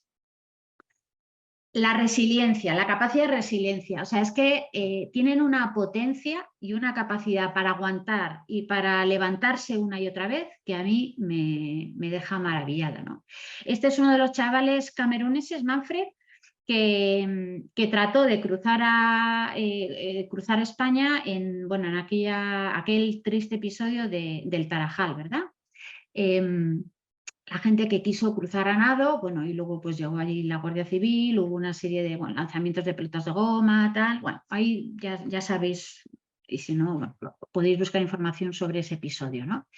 Entonces, bueno, en un artículo del País, pues se preguntaba esto la periodista, ¿no? ¿Qué es lo que llevó a un niño que no había cumplido los 15 años a intentar una travesía tan peligrosa como incierta, ¿no? Entonces le entrevistaba a Manfred y él decía que, bueno, pues que vivía sin techo, sin comida y que su objetivo era cruzar Europa, ¿no? Y no descartó ningún mecanismo, es decir, lo intentó de varias maneras. Y bueno, y como él, ya sabéis que hay miles de personas, ¿no? No descartó ninguna opción. Trató de saltar la valla, nadó en dirección a Ceuta, que fue el momento en el que le hirieron, y finalmente cruzó el estrecho en patera, que fue el definitivo. Lo intentó 3 veces. Hay gente que lo intenta mucho más. Entonces, su capacidad de resiliencia, de aguantar y de volverlo a intentar. Esta es una mujer que para mí es la imagen de la resiliencia, ¿no? Esta es una foto en un campo de desplazados internos en Goma, en el Congo, en la zona de los kibus. Si veis el suelo es lava solidificada. Hay un campo de refugiados que está construido sobre lava. Imaginaos lo que es, no sé si alguno habéis, yo que sé, habéis ido a Lanzarote o por ahí, ¿verdad? Pero cuando tú pisas zona en la que ha habido lava o en el Teide, ¿no? Es la rugosidad esa, ¿no? De la piedra pómez. Bueno, pues ahí sobre eso ponen las tiendas y sobre eso hay campos de refugiados. Bueno, pues esta es una imagen de la resiliencia. Una mujer que vive allí, que a saber la historia que ha tenido, esta señora pasaba por allí, estábamos visitando el campo y la señora pasaba por allí y a mí me llamó tanto la atención con ese pedazo saco que llevaba que le hice una foto y la mujer al ver que estaba haciendo la foto se giró y me sonrió. Bueno, pues esta mujer tendrá una historia probablemente de violencia sexual y de violencia de todo tipo, porque la mayor parte de las mujeres en el Congo tienen esa historia. Está viviendo en un campo de refugiados y le toca cargar, ¿no? Porque la mujer en África, en muchos lugares, esto lo comentaba el otro día con con unos amigos, ¿no? La mujer en África asume la mayor parte de las labores, de todo tipo: crianza, ir a por el agua, el cuidado de la tierra, el transporte de las cosas. Bueno, pues esta mujer, ¿no?, habrá caído y habrá sufrido, bueno, agresiones en muchos sentidos en su vida, como mujer, como congoleña, como mujer perteneciente al grupo de las personas más empobrecidas del mundo, bueno, como mujer que ha sufrido la violencia en su pueblo y por eso acabó en un campo de desplazados internos, ¿verdad? Bueno, un caso de una mujer que una vez y otra vez y otra vez se ha tenido que levantar y sin embargo pues tiene la frescura esa de girarse y sonreír para la foto. Otro elemento que a mí me admira es la valentía y el compromiso firme de la gente de a pie. Y en este caso resaltar mucho la valentía y el compromiso de las personas que están defendiendo la naturaleza. En la Amazonía, en distintos países de América Latina, en la India, los bosques. Bueno, esta gente está defendiendo los recursos naturales para que todas y todos podamos vivir mejor, para que nuestro planeta ofrezca, ¿no?, el oxígeno necesario, el agua necesaria para que todas y todos podamos vivir. Y tienen un compromiso firme con esa cuestión. Quiero hablaros aquí de Berta Cáceres. Ella era una mujer hondureña, líder lenca, que bueno, se lideró una lucha de su pueblo contra, bueno, una presa que querían construir en el río Aguazarca. Y bueno, ahí se plantaron, ¿verdad? Una mujer valiente, una mujer amenazada. Ella representa a mucha otra gente también, pero bueno, es el caso de Berta, que al final la mataron. Bueno, pero valiente y con un compromiso, porque consciente de que corría este riesgo, ahí se mantuvieron, ¿verdad? La valentía de ese pueblo lenca que ha estado en pie de lucha, ¿no? Y como decía ella, ¿no? No nos queda otro camino más que luchar. Cuando iniciamos esta lucha yo sabía lo duro que iba a ser, pero sabía que íbamos a triunfar, me lo dijo el río, ¿no? Esa comunicación, esa conexión que tienen con la tierra. Los ríos no se venden, se cuidan y se defienden. Bueno, solo rescatar aquí eso que hablo de la valentía y el compromiso, o sea, es real, porque es que están matando a gente simplemente por el hecho de defender la naturaleza, ¿no? Por reclamar unos derechos de consulta a los pueblos cuando se instalan los grandes megaproyectos y por defender pues los recursos naturales, la tierra, el planeta. Entonces, en ese sentido, sin más, deciros que hay 200 asesinatos al año de gente que simplemente su pecado es defender la naturaleza y denunciar los abusos que hay, y el 80% se están dando en América Latina. Otro elemento que me llama la atención y del que podemos aprender otra dimensión es la relación que tienen muchos de ellos con la madre tierra, le podríamos llamar, cada uno le denomina de maneras distintas, y el tipo de liderazgo. Santiago Marin, en este caso, era líder del pueblo Aguajún, murió hace poco por el tema del COVID, pero tenía, o sea, era un hombre, por un lado quería traerlo porque creo que habla del tipo de liderazgos, ¿no?, que se consideran en estos grupos indígenas, en esta espiritualidad indígena, ¿no? Una persona es líder porque es una persona, como dice aquí, ¿no?, es capaz de guiar a otros porque su autoridad ha sido probada a lo largo de toda una vida de servicio honesto, ¿no? Y yo decía, en nuestro caso, ¿no?, los liderazgos en el norte, esa es la virtud que se premia, ¿no? Reconocemos a una persona líder porque entrega su vida al servicio, ¿no?, de la comunidad y de una manera honesta, ¿no? O cuáles son los liderazgos que premiamos, ¿verdad?, y que ensalzamos en nuestras comunidades, ¿no?, del norte. Bueno, Santiago abrazó la vida, se dejó moldear, como dicen, ¿no?, por el Ajutap, y se convierte eso en un maestro, pero es un maestro porque es un servidor de todos, ¿no? Y el otro elemento de Santiago, yo a este hombre le conocí pues cuando empecé a trabajar en Alboan a principios del 20, al principio del siglo XXI, perdón, en el 2002, 2003. Y recuerdo una charla, ¿no? En ese momento Alboan estaba promoviendo un proyecto que buscaba la titularización de las tierras, legalizar los títulos de las tierras, ¿no? El mundo indígena es un mundo en el que nunca ha habido una titulación de tierras, por lo que decía Santiago, ¿verdad? Porque la tierra no tiene dueños. Ellos entienden que la tierra es realmente nuestra dueña, ¿no? La tierra no es de nosotros somos de la tierra, ¿no?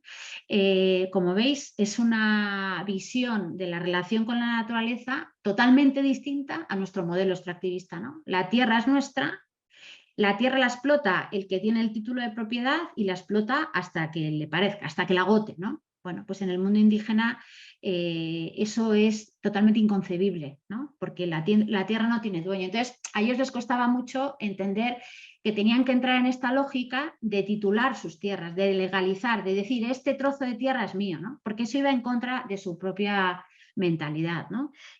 Bueno, pues, ¿qué pasó? Que nuestro modelo extractivista y nuestro modelo del norte, para proteger a esos grupos indígenas, pues lo que veíamos es que, o sea, es necesario entrar por ahí, ¿verdad? Es necesario que hagáis algo a lo que no le veis mucho sentido, porque eso os va a proteger, ¿no? Va a proteger vuestro estilo de vida, vuestro modelo de vida. Bueno, esto era ya os digo, de principios del 2000.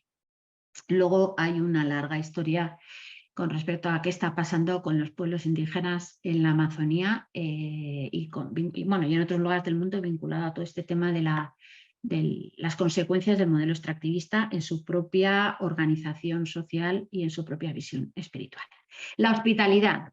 Me quedan dos o así, dos o tres, Luis, espero no pasarme tiempo. Igual si te pido que me avises cuando me queden 5 minutos.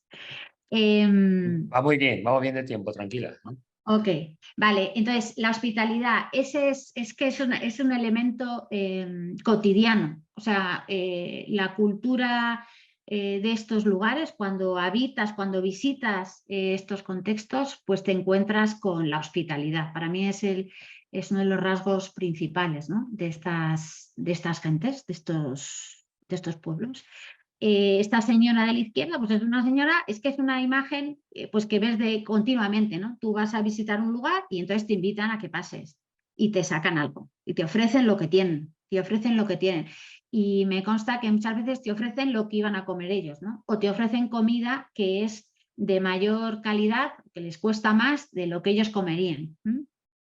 Cuando en el Perú te ofrecen un cuy, pues sabes que te están ofreciendo algo que si lo vendieran, ¿no? Es una fuente de ingresos importante para ellos, ¿no? Y te lo ofrecen a ti, te lo cocinan a ti.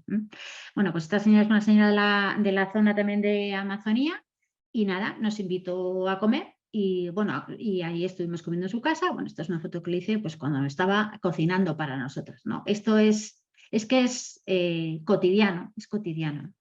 Y luego quería resaltar esta otra imagen de las manos, ¿verdad? Porque esto ocurre también mucho, es la hospitalidad de los críos pequeños, ¿no? Cuando tú llegas a cualquier sitio, siempre hay algunas manos pequeñas, los críos llegan, esto es una foto en un campo de refugiados, ¿no? En la que yo creo que todavía se agradecen más las visitas. Pero es eso, o sea, te agarran y te jalan, ¿no? Como digo yo, te llevan a lugares donde tú no sabes, ¿no? O sea, te agarran y ¡bum!, te llevan, muchas veces te llevan pues a enseñarte el lugar donde viven, por no llamarle casa a eso, o te llevan pues porque quieren jugar contigo algo, ¿no? Pero te llevan. Es esa hospitalidad, te sientes bien recibida y bien acogida allá donde llegas, ¿no? Esto de nuevo me interpela sobre nuestra capacidad de acoger y nuestro propio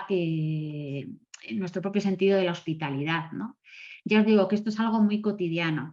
Tiene que ver también con las políticas internacionales, ¿no? De cómo acogemos a la gente migrante y a las grandes poblaciones, grandes movimientos de personas, pero también tiene mucho que ver con nuestro día a día. Ahora, por ejemplo, con todo el tema, todo este movimiento de solidaridad que se generó cuando comenzó la guerra de Ucrania, ¿no? Toda la gente que quería acoger a alguien en sus casas, yo pensaba, bueno, habrá que ver dentro de 3 o de 6 meses, ¿no? A ver qué pasa, ¿verdad? Porque una guerra no se resuelve en un mes y claro, no es lo mismo acoger a alguien en un contexto de una casa en la que 3 personas duermen en una cama, 4 críos duermen en otra y da igual si hay 7 u 8, ¿verdad? Porque le echas un poco más de agua a la sopa y ya está. ese es un contexto en el que la hospitalidad se vive de una manera y como de una manera supernatural, a nuestros contextos en los que cada uno tiene su cama, cada uno está en su habitación, cada uno, entonces, bueno, pues que lleguen 3 personas a casa a las que acogemos, bueno, pues eso tiene unas consecuencias, ¿no?, para nuestro ritmo familiar, nuestro ritmo vital, que, bueno, pues a veces pues puede tener sus otras consecuencias, ¿no?, sus efectos colaterales. Entonces, sin más, deciros que para mí el sur es un lugar en el que la hospitalidad es un valor que se vive de una manera supernatural y súper cotidiana. La solidaridad, solo quería reflejaros aquí pues un caso, ¿no? Las patronas, no sé si habéis oído hablar de ellas, es un grupo de mujeres, de nuevo gente de a pie, gente normal y corriente, que bueno, pues desde los 90 empezaron a lanzarles bolsas con comida, al principio era pan y ahora ya están cocinando, ¿no?, 30 kilos de arroz y frijol diarios para lanzarle a las personas que van en ese tren que le llaman el tren de la bestia, ¿no? Es el tren que atraviesa México y donde la gente migrante se sube, ¿no?, y bueno, pues para hacer parte de su trayecto migratorio, ¿no? Entonces, estas mujeres, es un grupo, ¿verdad?, pero aquí veis esta foto, pues la gente se van a la hora que pasa el tren y les lanzan bolsas con comida, ¿no? La solidaridad. Y luego, por último, o sea, y esto es algo que, no sé, que también es como una claridad, ¿no?, pues que tengo ahí, o sea, es una claridad que me... Sí, que me confirma, ¿no?, cada vez más, ¿verdad?, en la que me confirmo, y es que las personas que habitan el sur global, las personas de las periferias, son las dueñas de la esperanza. O sea, la esperanza es de ellas, ¿no?, es para ellas, porque ellas son las que necesitan imaginar otros futuros posibles, ¿no?, porque es que en ello les va la vida, les va su vida y la vida de sus hijos e hijas, ¿no? Por lo tanto, cuando hablamos de esperar un cambio, de promover un cambio, bueno, pues es que ellas son quienes encarnan la esperanza, ¿no? La esperanza tiene sentido en sus realidades, ¿no? Porque ya digo, sin esperar, o sea, necesitan esperar algo, ¿no? Necesitan esperar que haya un cambio, necesitan esperar que su vida sea mejor. Entonces, bueno, eso es algo que a mí no sé, me interpela mucho, ¿no? Nosotras también yo tengo sueños, ¿verdad? Y espero un mundo mejor, ¿no? Y lucho y trato de trabajar por alcanzar, por dejar que el mundo sea un poquito mejor, ¿no?, como se dice cuando yo no esté. Pero realmente la esperanza es de ellas, es de la gente que habita las periferias, ¿no? Y aquí tengo pues un pequeño testimonio, ¿verdad?, de un diagnóstico que hizo Alboan con mujeres que han sufrido la violencia en todo su proceso migratorio, ¿no? Y había una mujer que cuando le preguntabas qué esperaba, ¿no?, y qué soñaba, decía, bueno, en cualquier caso, se lucha como se puede, ¿no?, pero va a salir bien, va a salir bien, necesitan esperar que va a salir bien, ¿no? Los chavales que están esperando a cruzar a España desde Marruecos necesitan creer que van a cruzar, que de una manera u otra o sea, lo voy a conseguir y voy a vivir mejor, ¿no? Mi familia va a vivir mejor, ¿no? Quiero trabajar, quiero salir adelante algún día y un día quiero salir adelante, ¿no? Esto va a ocurrir, ¿no? Yo espero que esto va a ocurrir. Y ya con esto termino, ¿verdad? Vuelvo un poquito al inicio de la charla, hablábamos desde el centro, desde el norte, ¿no? O sea, cómo mirar al sur para transformar el norte, ¿no? A mí me parece que podríamos hacer un proceso, ¿no? Es un proceso de ida y vuelta. Miramos desde el centro a las periferias, ¿verdad? Pero cuando miramos a las periferias aprendemos de esos pueblos que las habitan, con lo cual ya nuestra ubicación, ¿verdad?, ya está en esos lugares. O sea, nos ubicamos en los lugares donde habitan esas mayorías, aprendemos de ellas y eso nos transforma y nos transforma mutuamente, ¿no? Transformarnos para transformar las lógicas del centro, ¿no? Entonces el sueño es como desde mirar, pero también habitar, conocer, acercarnos, tocar lo que ocurre en las periferias, eso nos transforma y conjuntamente, lo habéis dicho en alguna de las charlas que ha mencionado antes Luis, ¿verdad?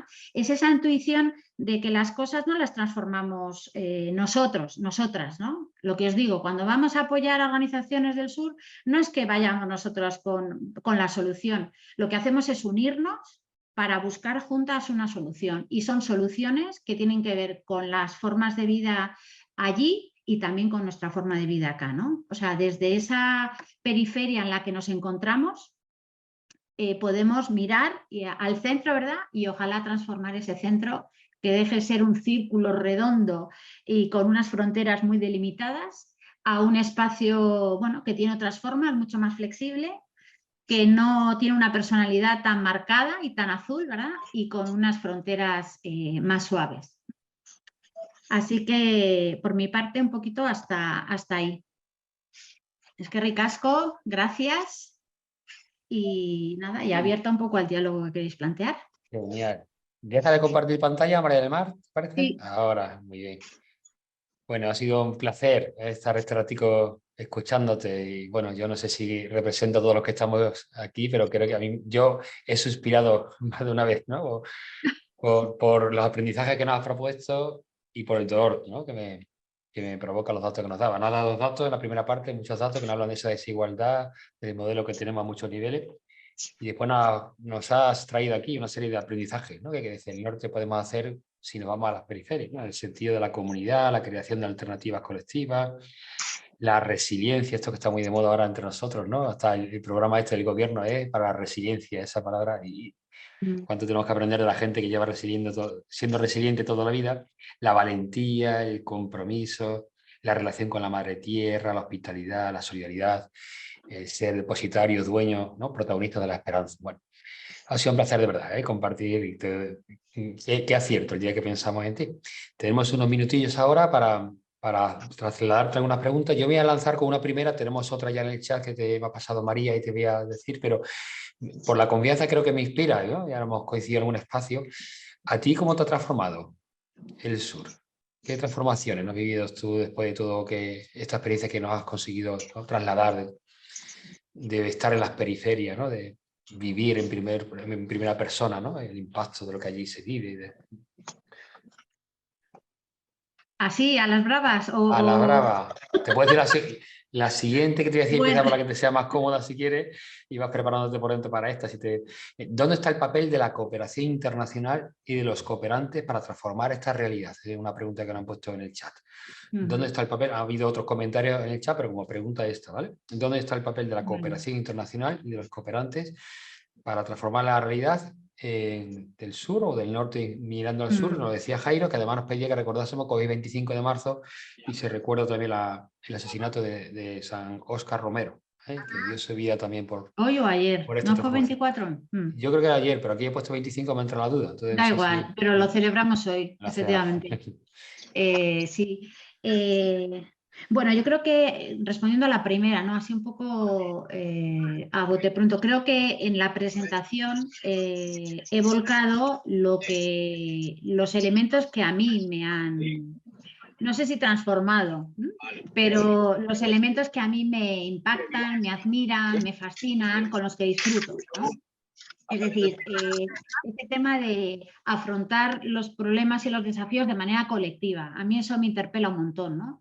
La valentía, el compromiso, el tema de que es gente de a pie, es que yo eso lo remarco mucho. Cuando hablamos, por ejemplo, ahora hablamos de Monseñor Romero, ¿verdad? Pero podemos hablar de un montón de lo que, bueno, en la iglesia llamamos mártires, ¿verdad? Y en otros espacios hablamos de personas referentes, ¿no? Pues que han destacado, han sido asesinadas o han destacado por alguna lucha, ¿no? Pero solemos hablar siempre de gente como de una persona cuando hay un montón de, o sea, una persona que es como conocida, significativa, es más pública, ¿no? Y sin embargo hay un montón de gente anónima que se está jugando la vida o está viviendo en estas situaciones, ¿no? Esos héroes anónimos, ¿no? Entonces, a mí ese tema de la gente de a pie, la gente corriente, me interpela un montón, ¿no? Y me atraen un montón. O sea, las señoras, pues eso, que tienen su vida, que tienen 5 hijos y la vecina, pues la mamá se murió y entonces yo me he quedado con 2 y la otra vecina se ha quedado con 3, ¿no?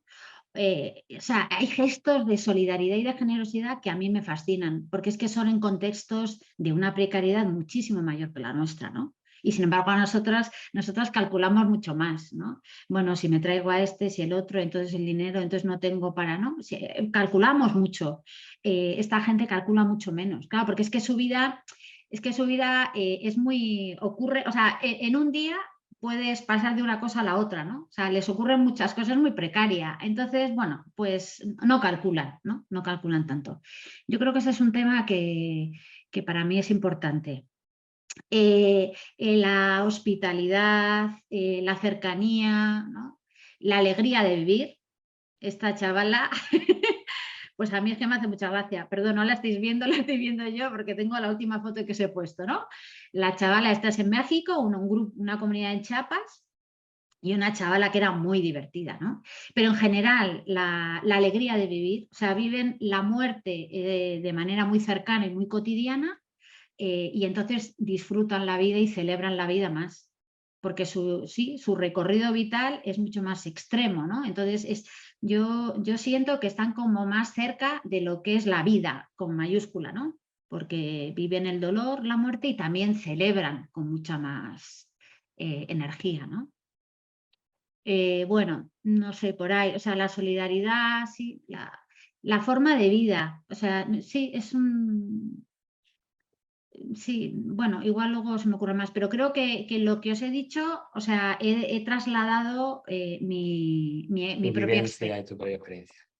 Sí, De los cooperantes, ¿qué no dices de los cooperantes? sí, sí. Pues, a ver, claro, hay distintos enfoques en el planteamiento de las organizaciones de cooperación internacional, ¿no? Entonces, claro, estoy pensando, por ejemplo, en dónde situamos a los cooperantes, ¿no? Hay organizaciones que tienen a personas, lo que llamamos las personas expatriadas, ¿no? Gente que está allí trabajando, ¿no? Y hay otras organizaciones, por ejemplo, que su modelo de cooperación es apoyar organizaciones locales, ¿no? Bueno, creo que, por ejemplo, ese tema de dónde se ubica la cooperación, pues claro, depende mucho de las casuísticas, ¿no? y de las situaciones en las que queramos trabajar, ¿no? Cuando estamos trabajando en acción humanitaria, pues probablemente tiene mucho sentido que tú despliegas rápidamente equipos, ¿no? Que ya tienen unas capacidades para gestionar una situación que es sobrevenida y que es una situación de emergencia y ya está, ¿no? Y las capacidades como que las ponemos desde aquí, ¿no? Ya sé que no siempre es así, ¿eh? En los espacios de acción humanitaria, pero estoy pensando en las crisis así como más inmediatas, ¿no? Pero a mí me parece que la cooperación tiene sobre todo que potenciar las capacidades locales. Creo que nuestro rol es fortalecer a ese sur global y sumarnos a las luchas en las que ya están. O sea, no olvidarnos de que estamos descubriendo la pólvora, sino identificar por dónde están yendo esas luchas y sumarnos a ellas, ¿no? Y en ese sentido, promover esta relación híbrida, ¿no? Ni el sur global tiene todas las respuestas, ni nosotros tenemos todas las respuestas, ¿no? Entonces, ¿cómo buscamos respuestas de manera conjunta, ¿no? Y tienen que ser respuestas que tienen que ver con el cambio en el sur, porque hay dinámicas en el sur que hay que cambiar, y también tienen que ver con el cambio en el norte, ¿no? Entonces, yo creo sobre todo en eso, en una cooperación que se alía, que es aliada de las luchas que la gente estaba luchando y en las que se está bregando en el sur, y desde ahí abordan, o sea, tratan de paliar un poquito la precariedad en la que vive esta gente allí y al mismo tiempo inciden en esas políticas del norte, en ese modo de vida que tenemos en el norte y que, como estamos viendo, tiene un impacto clarísimo en las vidas de la gente del sur. Muchas gracias, magnífico. Te voy a trasladar ahora 3 preguntas. Ya si vamos apurando el tiempo, en principio ya 6:30, nos quedan 6 minutillos, podemos alargarnos un poco más, aunque hay gente que está esperando para irse, como decía, a algunas manifestaciones. Entonces, te voy a trasladar las 3 preguntas que también María me ha pasado, que se han dicho en el chat, aparte de darte las gracias. Y bueno, pues elige la que tú te quieras centrar, ¿de acuerdo? Posiblemente no puedas ahondar en todas, pero una es de Manuel de Sevilla, que nos habla que ahora que estamos nosotros haciendo nuestros programas electorales locales para las municipales, y nuestra mirada como partido es internacional, es de ciudadanía global fraterna y demás, ¿cómo podemos hacer atractivo para nuestros votantes, ¿no?, este tema de la mirada del sur en nuestros programas, ¿no? Porque a lo mejor hay gente que cuando votamos municipales piensa en su ombligo o en solo local, y entonces eso es para otro momento, ¿no? ¿Se te ocurre algo que nos puedes decir al respecto, ¿no? ¿Cómo hacer atractiva esta opción? Hay otra pregunta de Maricel, de Madrid, que le gustaría pedir una reflexión sobre el tema de la corrupción. Sabemos que en los países del sur muchos gobiernos o hay muchos grupos también de presión que son corruptos. Bueno, tu reflexión en torno a ello. Tatiana nos quería preguntar si nos puede ampliar algo más sobre el tema de la transición energética que va a generar más extractivismo. Que algo así nos has apuntado tú, ¿no? En tu ponencia, en tu compartir, ¿no? Que esta transición energética, si no es justa, lo que será generar más extractivismo. Y Monse de Málaga, ¿cómo crees que podemos hacer que los ciudadanos del norte veamos primero y asumamos nuestra responsabilidad directa, dejemos de justificarnos cuando se culpabiliza o se criminaliza al sur, al que proviene de allí, y nos pongamos manos a la obra con ellos, que somos nosotros? Pues hacéis unas Muchas preguntas. cosas, sí, aquí la gente te quiere rascar, aprovechar.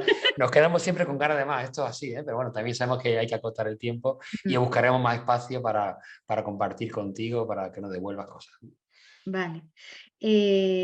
Bueno, igual hablo un poquito de la primera, así lo que se me ocurre, o sea, cuando hablamos de cómo vincular, ¿no? En los programas locales y municipales, bueno, esto de que el sur también existe, ¿no? Bueno, yo creo que hay algunos elementos que nos estamos encontrando ya también aquí. Bueno, está la famosa palabra esta de la interconexión, estamos interconectados, ¿no? Yo pensaba utilizarla en la presentación de hoy, pero es que en el fondo yo decía, ¿pero esto en qué se ha traducido? ¿No? Es una palabra que utilizamos mucho con el COVID, estamos interconectados, tal, pero ahora, o sea, esa interconexión no creo que sea, o sea, lo digo porque igual os da pistas, ¿no? A lo mejor se puede hablar de esa interconexión, pero creo que hay que dotar de carne y de contenido a esa palabra, porque la interconexión en el COVID casi fue que nos tenemos que ir todos a casa porque el virus anda por ahí, como estamos interconectados, pues entonces, ¿no? Pues un virus que vino de China, pues nos ha tocado a nosotros. Esa es la interconexión. Bueno, pero lo digo porque ahí hay una hebra, sobre todo es un tema del que se habla mucho y a lo mejor por ahí, bueno, sí que hay una clara interconexión con el tema del cambio climático. O sea, yo creo que el cambio climático sí que nos remite nos pone en la dimensión global, porque no, o sea, hay efectos, ¿verdad? Que los estamos viendo aquí, pero sin embargo es una cuestión que es global. Entonces, bueno, pues el tema del cambio climático, por ahí a lo mejor hay alguna pista. Y luego yo creo que hay una cuestión que tiene que ver con los problemas de convivencia que tenemos en nuestra sociedad, ¿no? Eso está vinculado con la desigualdad. Bueno, desde ahí se pueden plantear cosas, ¿no? ¿Por qué viene? Es lo de siempre, ¿verdad? ¿Por qué viene la gente?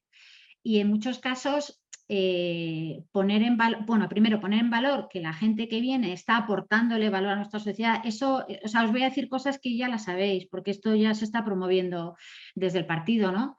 Pero bueno, según en qué zonas estemos hablando de hacer programa electoral, pues hay todo un tema que tiene que ver con la convivencia. El otro día, perdón por este lapsus, pero salía en la radio aquí en un pueblo de Vizcaya, pues que está subiendo el índice de violencia, ¿no? Y de robos y tal, ¿no? Y entonces el locutor quería que el alcalde de este pueblo identificara un grupo, un colectivo responsable, ¿no? Y este señor se resistió como gato panza arriba, ¿no? Porque lo que decía era, no, es que es verdad que aquí ha aumentado mucho la diversidad y la pluralidad en nuestro pueblo, ha venido gente de otros lugares, pero yo no se trata de focalizar el problema en un grupo. Esto es hablar de personas. Entonces hay personas que vienen con unas prácticas que son de robo y de violencia y de extorsión, pero no quiero identificar un grupo, ¿no? Porque nosotros somos todos personas procedentes de distintos lugares que estamos construyendo el pueblo, ¿no?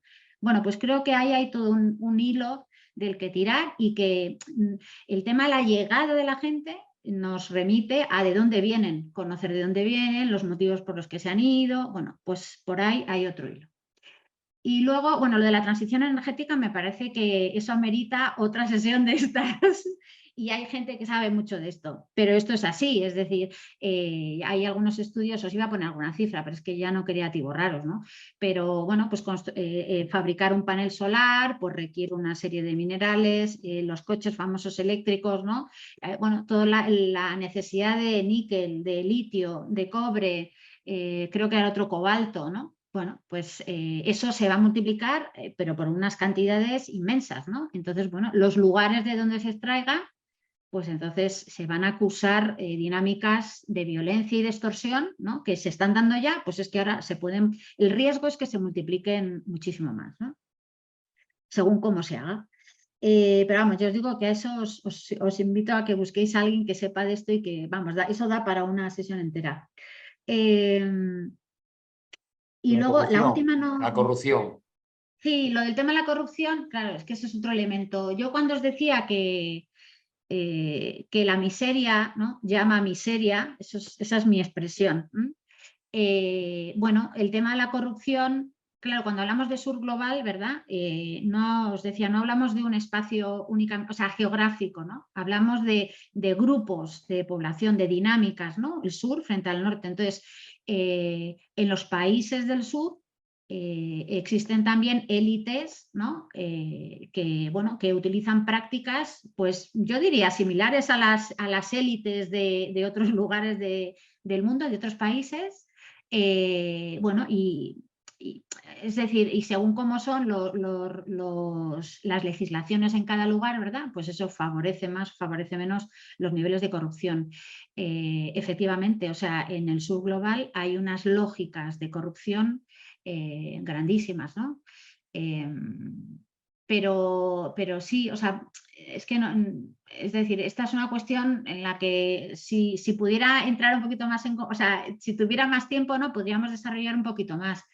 No sé si a veces el argumento de la corrupción, la realidad, no es un argumento, la realidad de la corrupción se utiliza en algunos entornos como la explicación, no es la excusa, es lo que explica la situación de los países del sur, ¿no? Y eso no es así, o sea, habría que analizar, ¿no?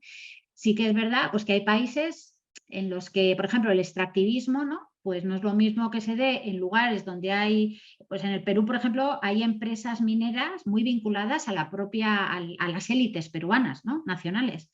Bueno, pues el nivel de problemas que hay cuando los dueños de esas mineras están en tu país son unos comparados con los problemas que puede haber en lugares donde, por ejemplo, Canadá tiene muchas empresas mineras, ¿no? Pues el extractivismo en las empresas mineras de Canadá en la zona de la Amazonía pues tiene otros problemas, ¿no? O sea, el tema de la corrupción y de los intereses de las grandes élites pues es un factor que influye.